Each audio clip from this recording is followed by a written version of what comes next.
भारतीय सेना के एयर डिफेंस मेजर्स जो कि हमने इंडियन एयरफोर्स के साथ मिलजुल कर तालमेल में लिए, उसके बारे में कुछ बातचीत करूंगा। इस विषय में मैंने कल भी कुछ टिप्पणी करी थी, लेकिन आज मैं इस युद्ध के अहम एस्पेक्ट के बारे में आपको थोड़ा और पर्सपेक्टिव देना चाहता हूं। हमें एयर डिफेंस ऑपरेशन सिंदूर के एयर डिफेंस की कार्रवाई को एक कॉन्टेक्स्ट में समझने की आवश्यकता है।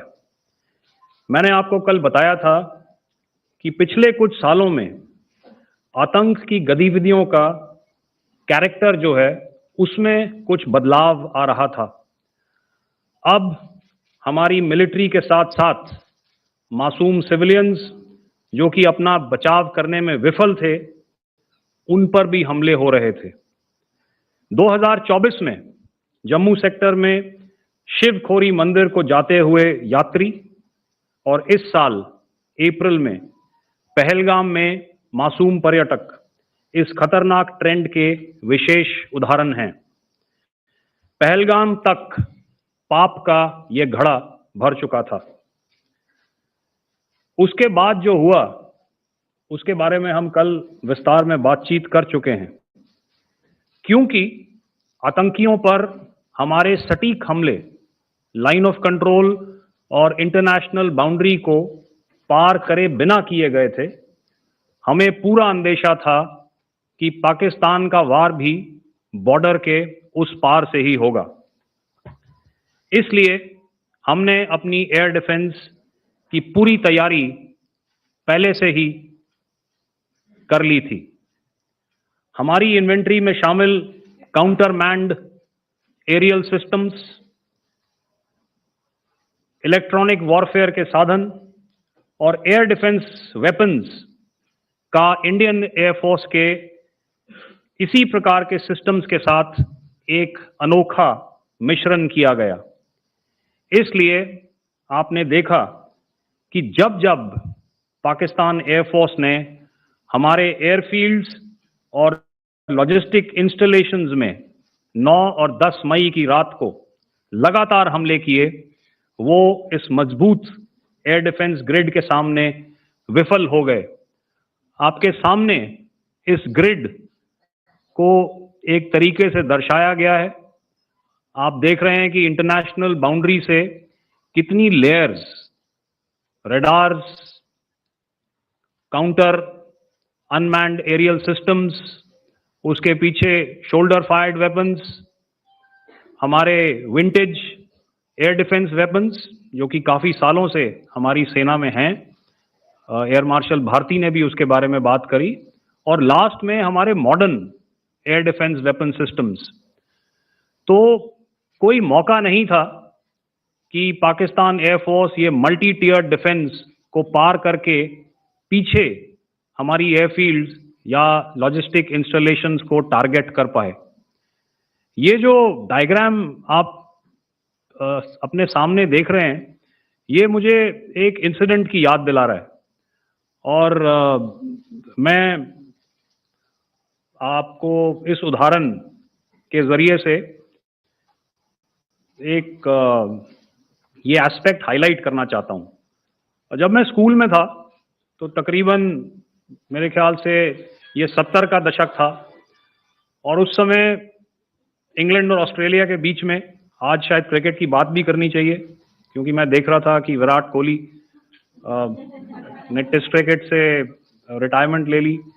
कई भारतीयों की तरह वो मेरे भी फेवरेट क्रिकेटर हैं।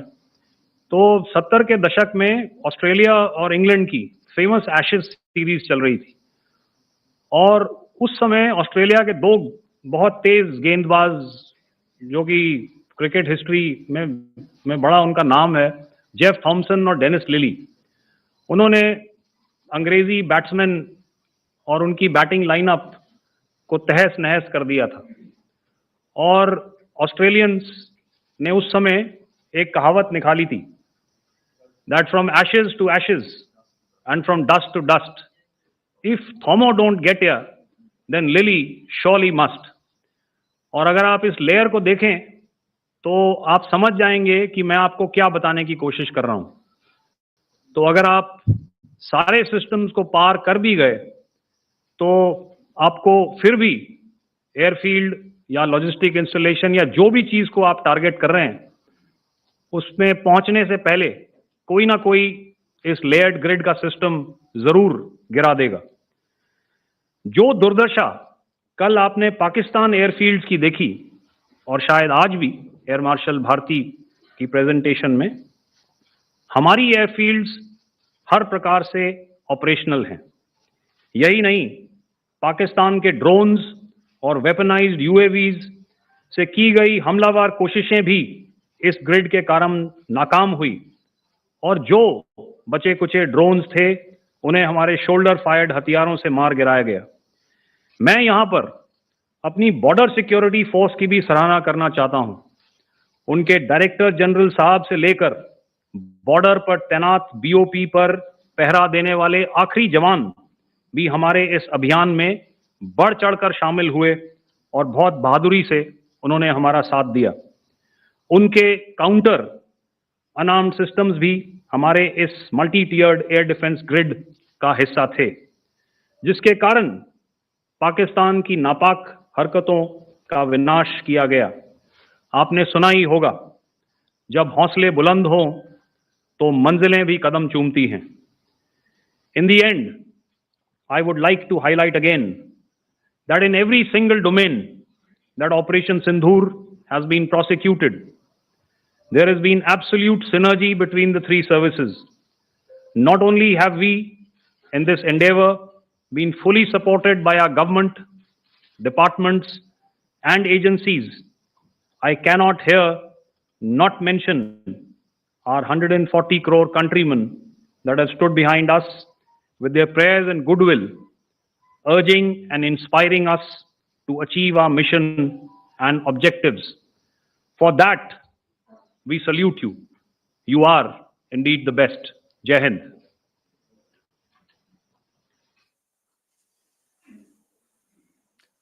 Good afternoon, ladies and gentlemen. To talk about the air defense capability